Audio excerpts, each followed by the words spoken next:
This is Decision Makers, our frequent conversations with policymakers, prognosticators, and experts offering us the latest insights and perspectives on a wide range of issues. Husein Yataberry, he's Executive Director of the Muslim Community Network, more at mcnny.org for more information. Husein, thanks for joining us. No, thank you. Thank you for having me. Really appreciate it. All right, excellent, excellent. So tell us, what is MCN? What does the organization do? Yeah, so MCN is a nonprofit that's been in New York City for 22 years. And our mission is to redefine and shape the narrative around being Muslim in America. And that's through three core pillars, which is community education, leadership development, and advocacy. And right now, our biggest thing that we're advocating for is for proper treatment of immigrant groups in New York, the New York City area, where we have a large also Muslim population that happens to be immigrants. Yeah, so you're talking about treatment of Muslims in the New York City area, New York metropolitan area. So describe, what's that treatment like right now? What's the relationship between the Muslim community and also the city of New York, or uh, government agencies within New York? I know people are curious about that, right? For example, the relationship between law enforcement and Muslims, right? Yeah, I mean, it's a very traumatizing history. I mean, after 9/11, you have mass surveillance and mass police detention of Muslim communities. You have police coming into mosque under the guise of undercover agents in order to investigate, to try to determine ties to terrorism or ties to overseas nations, which have put Muslims really over the edge and has created a trying relationship with Muslim communities and law enforcement. And then now in this time, also you have large amounts of Muslim communities that also come from immigrant nations. There is a heightened fear and anxiety among immigrant populations and Muslim populations as to what these mass deportations will mean for the community. And then also, it was stated by President Trump that there may be a Muslim ban 2.0. So there's also that added fear and anxiety of that looming in the present future. Yeah, yeah. So as you as an executive director, and you're also, fairly new, right? You're the Yes. youngest executive director at MCN. How have you been adapting to that? Have you implemented any new strategies that are different from what MCN has typically implemented over the years? Yeah, I think it's just reinvigorating some of our coalitions and like some of our partnerships. MCN has been at the forefront of doing work with immigrant communities for years. We've been doing Know Your Rights workshops for immigrant communities since I've started and since before I've started, but we've seen like 150% uptick on the amount of workshops that we have to do on a weekly basis. Mm. So we're doing workshops throughout the week now, as opposed to a sporadic one or two workshops sprinkled throughout the months. We're doing workshops, multiple workshops every week. We've added like the staff capacity in order to be able to handle the load. We've added new staff to our organization in the month of January just to be able to meet that need, because we knew there was going to be a need. We just didn't know how much fear and how much of a need there is.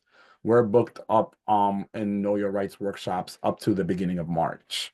And then when we think about hate crime prevention workshops as well, there is a fear that Muslim community or immigrant communities may get targeted. So like we're doing added hate crime prevention workshops and safety trainings for community members to make sure they know what to do as a bystander and an upstander, and they understand what to do when they're under attack. There's just massive amounts of fears in the community, so we're trying to meet that head on. And in the advocacy front, we're meeting directly with elected officials in order to advocate for communities, advocate for the proper funding to the organizations, and advocate for them to have the proper rhetoric when they stand in front of that microphone and in front of that camera, and make sure they make all New Yorkers feel inclusive as far as the fabric of New York, because immigrants are part of the New York fabric. Mm, mm. Is this primarily operating in New York City, or is it a network of different organizations and operations in other cities, or are you in close contact with other organizations like this in other cities or metropolitan areas? Yeah, so we primarily work in New York City, and when we say Muslim Community Network, we collaborate with a network of other nonprofits that specifically target Muslim communities or immigrant communities from predominantly Muslim countries. Um, and then we also in coalitions with other organizations like New York Immigration Coalition, the Coalition for Asian Children and Families, CACF, or the Asian American Federation, Hispanic Federation. We collaborate with all these organizations because we all have a common goal, which is to make New York a more inclusive place. Mhm. Now, in terms of the Muslim community that you're representing, when we talk about Muslim community, I'm assuming that you're representing communities that are composed of different components or different Yes. outright. So talk about that, like the different, because I know that there's a lot of misconceptions, a lot of misunderstandings, uh, disinformation about different Muslim communities. Describe those different Muslim communities within a universe or a consortium like yours. Yeah, I mean, Islam is one of the fastest growing religions in the world. I mean, Muslims are a quarter of the world's populations. You have Muslims from all corners of the earth, whether you go from South Asia to East Asia, you're talking about the Middle East, you're talking about Eastern Europe, the Africas, you're talking about in Europe itself, through migration. In the Americas, Latin American Muslim population, that's the fastest growing Muslim population in the world. Even on our staff specifically, we have a Mexican American Muslim. The religion is so diverse. So you have this ethnic diversity, you have this linguistic diversity where there's no one language that represents Islam or one culture that really represents Islam in that way. It's very diverse. But then also you have like diversity within the religion itself, where there's different sects of Islam. You have Sunnis, you have Shiites, you have Ibadis, Ahmadiyas. So just like any other religion, there's a massive amount of diversity, but I think people often have this one view of Islam, like Muslims, the Middle East, they think Saudi Arabia, Palestine, they think of Yemen and some of the countries that they often see in the media.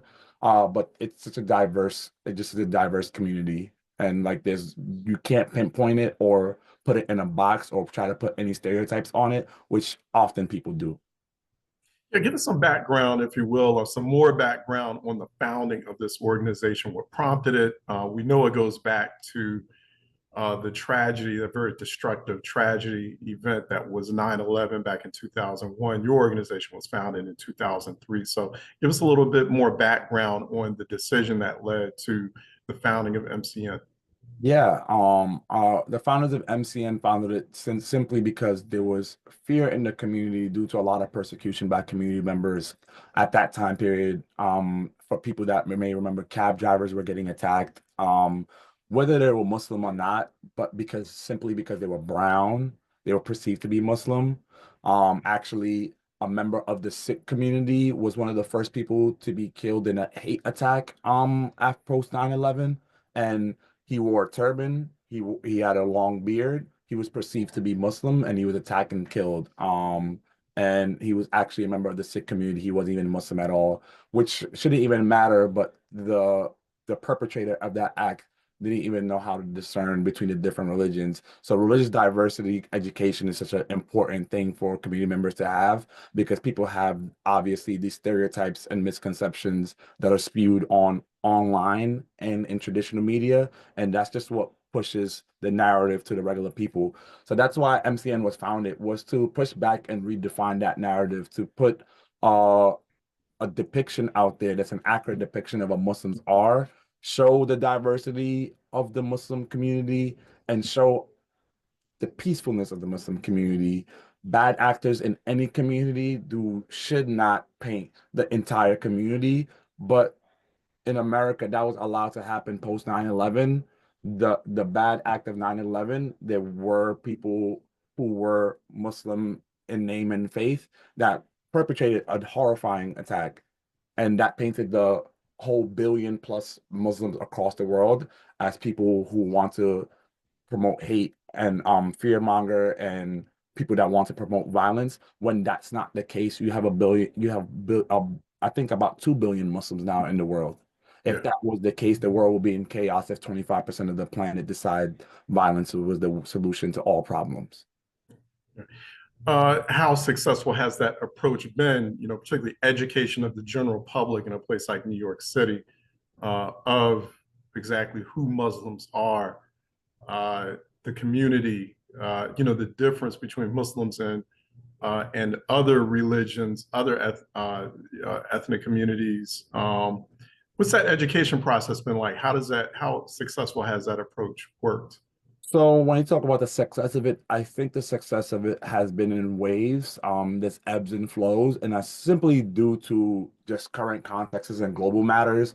Whenever we see like a large media spike in conversations around Muslims or Muslim nations, specifically like October 7th or the Muslim ban in 2016, there's spikes in anti-Muslim rhetoric just online and in media. It makes the job so much more difficult and it sets us back. Our diversity education in certain parts of time, it's being really effective when you're not constantly having to combat media. You're just combating stereotypes that may already be in people's minds.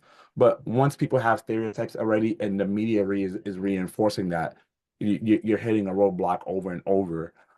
Thankfully, we've been able to do partnerships with the New York City public school system in order to do some diverse education work with educators, because for us, we're really looking at really capturing young minds to have an accurate depiction of who Muslims are, because it's extremely difficult to get adults where they're at when you have the New York Post and other media outlets that just continue to disparage Muslim communities. And people are feeding into it and eating it up. But the fight and that battle is not something that deters us. We continue to push and the narrative and work with schools, college campuses, and community organizations. We do some interfaith partnerships as well, especially during the month of Ramadan, in order to showcase who the community is. So we're in the shoot. You talked about this earlier. We touched on it a few moments ago about this new period we're in with this new administration. And so clearly there's a lot of anxiousness and uncertainty in the air about how it will treat a variety of communities, ethnic communities, racial groups, including Muslims and Arabs. So talk a little bit more about how the community adapts to that. You were mentioning that Muslim ban 2.0. I mean, have those activities already started? Are you already starting to feel the impacts of that? Yeah, I mean, I would say simply one through I think immigration and like Muslim communities, there's a extreme link. Like you do have Black American Muslim communities where immigration um may not be at the first and foremost of people's thought, but then you have larger immigrant communities as well that happen to be Muslim. There's a heightened sense of fear and anxiety. The ICE raids has everybody on edge. So the escalation of the raids, the escalation of the detentions. So many people are apprehensive about just engaging in daily activities, attending the mosque, attending school. That's a huge fear because those large places of congregation, ICE may be sitting and waiting. The economic implications on our communities where store owners won't even open their businesses because they may be undocumented. So why put myself at risk? I'd rather stay home. So where communities are starting to feel the implications of this time period where um there is this certain view of what an American should look like. And that necessarily Muslims don't necessarily fit this administration's category for what an American looks like. So there's a huge community disruption with this administration. Um, we are starting to see students that have taken a part of the student protests last year due to Palestine. There is this sense that some of those students that may be here on student visas may get deported. So there's a lot of conversations that community organizations are just having in how to mitigate some of these extremes. And we're just putting political pressure on local leaders to advocate more actively for our communities. I think when we talk about some of the elected officials like our mayor and our city council, we want to hear affirmative stances that they will protect communities and make sure communities feel safe and feel included. Because our communities contribute monetarily, we contribute culturally to the fabric of New York. Okay, yeah, real quick, how much does the Muslim community contribute to a city of massive metropolitan area like New York economically? Yeah, you're talking about 10% of the student population in New York happens to be Muslim. Mm. So that has huge implications on the school system itself when there's fear with those families and those students. You're talking about 10% of people in the medical profession. You're talking about doctors, you're talking about pharmacists, talking about surgeons. You're talking about a large amount of our transportation, our food delivery ecosystem, and also like our taxi delivery ecosystem happens to be, I don't have the exact statistics, but a large portion happens to be Muslim from West African nations and South Asian nations as well. So, and then New York's growing tech sector has a huge Muslim population as well too from South Asia. So you have this huge economic impact. You think about our bodegas is a healthy mix of Hispanic, Latin owned bodegas, but then you also have a lot of Yemeni owned bodegas across New York City. So you have so many different sectors in New York City that will be affected if everyone is in fear, and specifically Muslims, and they choose to stay home out of fear for their families and for their loved ones, and choose not to go out and continue to just add to the New York's ecosystem. Um, how have you, the youngest executive director that's ever taken the helm at MCN? So, how has that been received by the Muslim community in New York City? Muslims that have, for a long time, interacted with the organization, do they feel that you're up to the task just because of your age to these new challenges that you're faced with? Yeah, I think when I first started, I honestly wasn't sure how it would be received myself. And I think what I've seen is that people want to see that next generation of leaders. There have been leaders in the community that have been doing this work for 20 to 30 years. And obviously there is a succession plan that all communities want to have as to who is next up, who will continue this fight for our communities, who will continue to advocate and continue these conversations at the city, state, and federal level. So I think community members were actually ecstatic to see like a young face at some of these tables and at some of these conversations, adding a fresh new perspective. Mhm.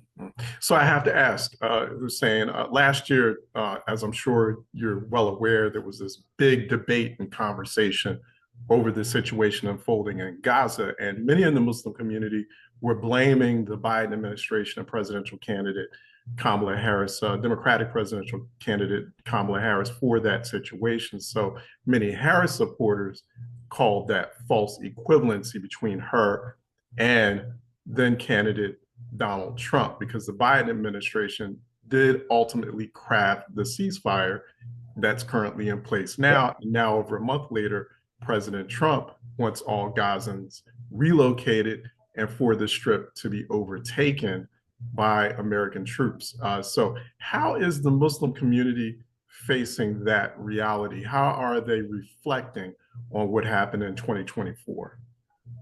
Yeah, I think simply from the conversations I've had, I saw the recent statements from President Trump in his podium stance with the elect of Israel, Benjamin Netanyahu, and the conversations about leveling and demolishing Gaza, which is like the pure definition of ethnic cleansing, and which is completely horrible, and which is like some people may not use this word, but it's genocidal in, like in my eyes.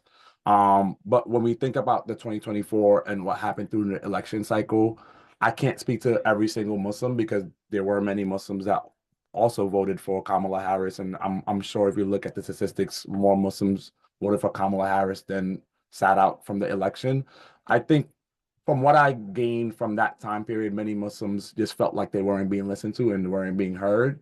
Um, it was a very emotional and trying time, and um, I think maybe the administration could have done a better job of like sitting people down and having those tough conversations, but people often felt shut out of those conversations. People felt like even at the DNC, there were representatives from Muslim communities that could have went up and had a voice, and they didn't. And I cannot speak to every single Muslim when it comes to their feeling on Kamala or the Biden administration, but I do understand that there was a sense and a feeling of not being heard, and not being heard can have cause people to have an abject reaction, a reaction that we may not want.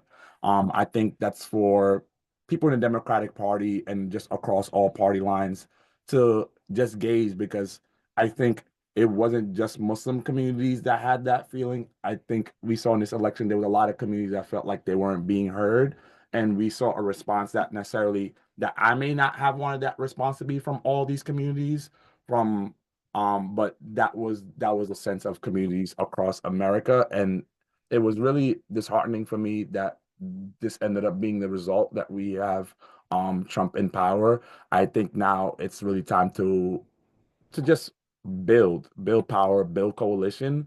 Um, I can't get stuck in 2024 anymore. I think we have to really look to 2026 in order to be able to capture Congress and create a balance within our government, because I think it's lost all semblance of balance and it's completely one-sided. And I don't think it's good for all marginalized communities. All right. Thanks again, Husein. We've been talking with Husein Yataberry. He is executive director of the Muslim Community Network based in New York, mcnny.org. For more information, that wraps this episode. I'm Charles Ellison, your executive producer and host for Decision Makers. A warm round of gratitude to our partner, Civic Literacy and Media Influence Institute, for making this all possible. Also, Diane Ellison is our executive producer. Raven Robinson is senior producer. Until then, find this episode and more while subscribing at thebnote.com. Thanks for watching. Thank you, Charles.